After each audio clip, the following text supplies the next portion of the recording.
Okay, so for the first part you can see punching bag. Generally you can pick this up. I think I picked it up at a boot fair for about £40. It came with gloves, video, gloves and a video, Everlast. I picked it up for £40, but originally I think it was like £120, brand new. Your Everlast punching bag. And then as you come around, think of it as stations. Second station would be mainly CV machines. So you have your cross trainer here. This one here I believe is let's see what cross trainer is actually. There you go. I think it's Tesco's. Look, Tesco's cross trainer. Not the greatest. Let's go around here. Not the greatest of cross trainers, the first one, but does the trick. This is quite an awkward. This one's quite an awkward cross trainer actually, which means that you do end up exerting a lot more energy. So if you're not fit, the best advice I'd give to people is try out the CV machines before you actually buy them. Okay, this one's the Tesco's cross trainer, but the amount of energy that you're exerting, and remember, mainly the CV machines really are just for a warm-up, right? Before you do any exercise, you want to spend about 5 minutes warming up on the machine. And that machine there is quite difficult, so it's not really good for warming up, but it is good for long-term cardiovascular exercises, things like that. Here we have a bike. So this piece of machinery here is a bike. It's a wider bike. But just like the cross trainer, it also works your upper body as well as your legs as well. So this is a nice piece of machinery. I can't remember how much this would retail for. The Tesco's one, probably I'm guessing no more than about £70. This one here, the wider bike, I haven't really seen them. This is an old version. I haven't seen the later versions of it, so I don't know how much it would retail for. And then here again, this one's strictly a bike, Tontura bike. So an old piece of machinery, but it will do the trick, especially if you're using it just to warm up. And then we have your regular dip bar here. So think of this as the second station. Then you have your regular dip bar here. That's the second station. Oh yeah, and then over here you have your back extension machine.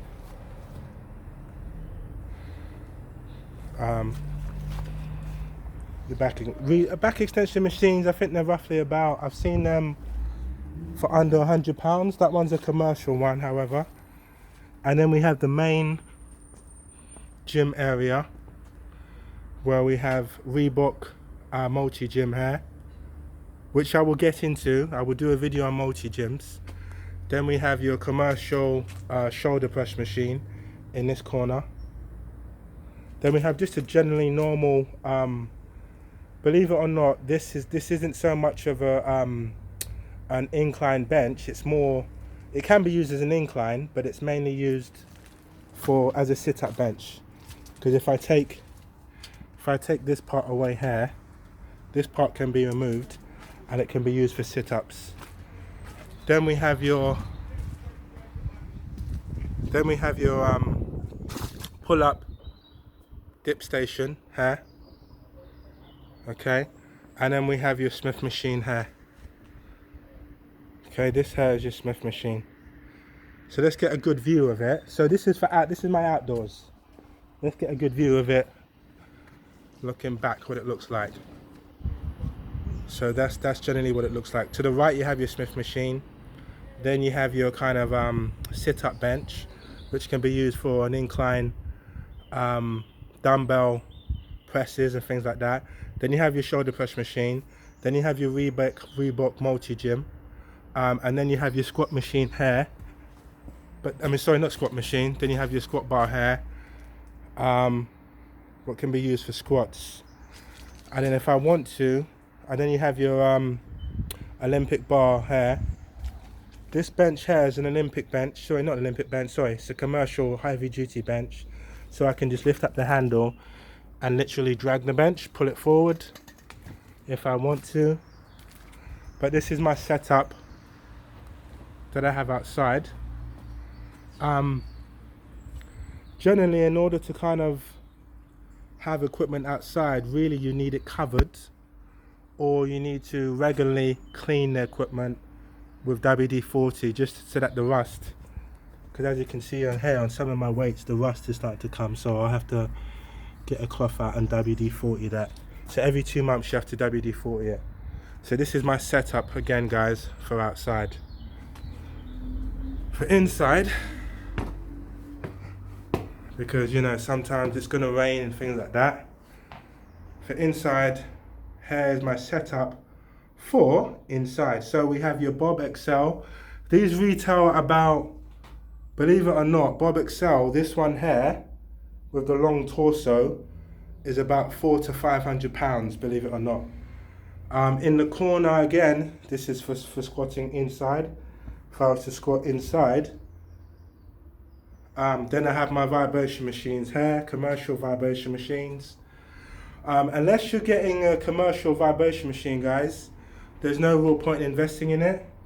I'm not going to call out the names that are literally are a complete waste of time. But vibration machines, you've got to make sure that it's commercial quality or the equivalent. So again, for working out inside, I'm still going to need a CV machine to warm up with. Unless, of course, I'm doing a dynamic stretching or dynamic warm-up. So basically, as you come through, and then I have my music for inside, because it's important. It's important to have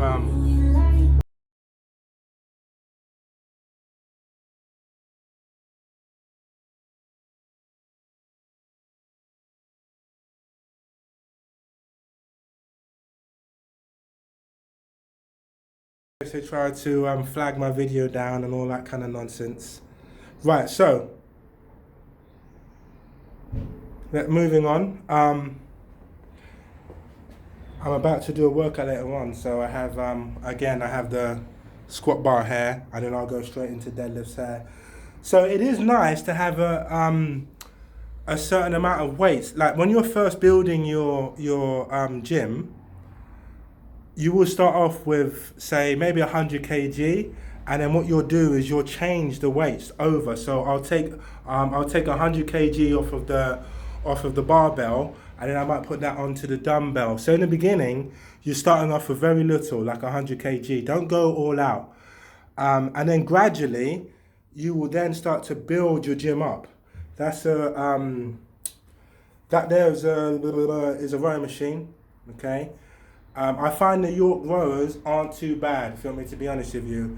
They're the best for the best for saving space, but also they're the most cheapest as well. Best for saving space, they're cheap, and you generally do get like a good kind of stretch. The only downside to it is that most York rowers, you will find that as you're rowing, your back is kind of hunched.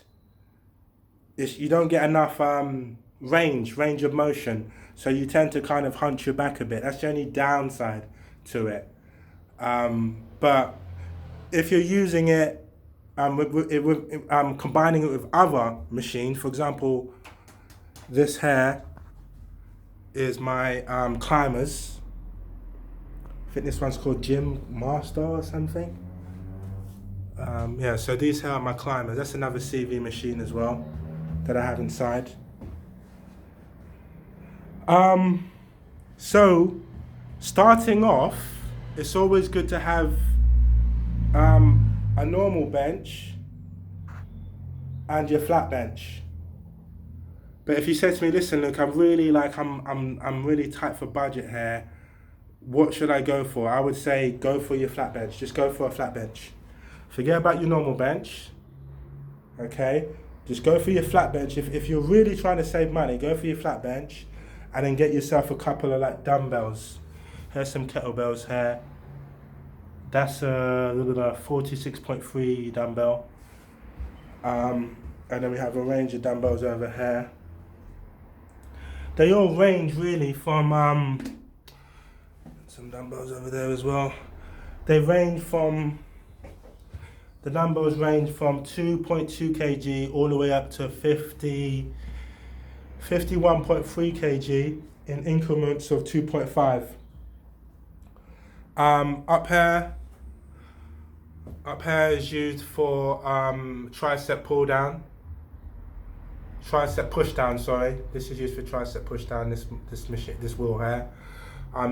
This bar here is used for your pull ups or your chin ups.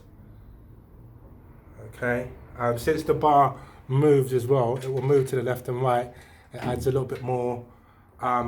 You'll find that you end up using a little bit more of your fixators and stabilizer muscles to kind of keep it kind of steady. Here is your lateral pull down bar. So here is a gym form machine, quite good for your abs. So yeah, this is pretty much it, guys. This is my gym. This is my gym here. Yeah, this is my gym. This is that side of the gym. And yeah, it pretty much gets the job done. So within a really tight space. In the beginning, I had all kinds of, I might have to, if I can find the pictures, I'll show you how it looked in the beginning as to how it looks now. Because we all start off somewhere, guys. You don't just wake up tomorrow with a gym like this. It kind of, it's little thing. You buy little pieces here, little pieces there, till eventually you have what you want. Over here we have some Olympic plates for people that are a bit fussy. And then I have my Olympic barbell here, 20 kg Olympic barbell there. All right, guys. So what guide would I give to you guys? Yeah, so when you're starting off, basically, if you're starting off, just go for a simple flat bench. Get yourself some dumbbells going up to about 20 kg in each hand. And that should be enough. And then from that, you can then start building. You can then start building your gym from that point on. Start then building your gym and make it into something bigger. Right, so the next video really is going to be explaining about each of the machines and what they do and things like that. And my, the whatnots and, what to buy, what not to buy, what's a complete waste of time. Thanks for watching. Peace out.